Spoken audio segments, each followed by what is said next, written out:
வணக்கம் அன்பு மக்களே, இன்று உங்களுக்கு ஒரு சிறப்பான படைப்பு. கோவை மாவட்டம் சிறுவாணி சாலை மாதம்பட்டி அருகில் தொண்டாமுத்தூர் பஸ் ஸ்டாண்ட் மிக மிக அருகில் ட்ரை அக்ரி லேண்ட் 71 சென்ட் விற்பனைக்கு வந்துள்ளது. 23 அடி சாலை, தெற்கு பார்த்த இடம்.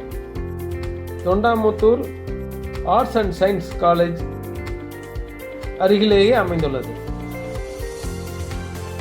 அபார்ட்மெண்ட் கட்டுவதற்கு சிறந்த இடம். வடவள்ளி, பேரூர் 10 நிமிடத்தில் செல்லலாம். ஒரு சென்டின் விலை 8 லட்சம் சொல்கின்றார்கள். அனைத்தும் நடந்து போகின்ற தூரத்தில் உள்ளதால் உடனடியாக வந்து பாருங்கள், சொந்தமாக்கிக் கொள்ளுங்கள். வணக்கம்.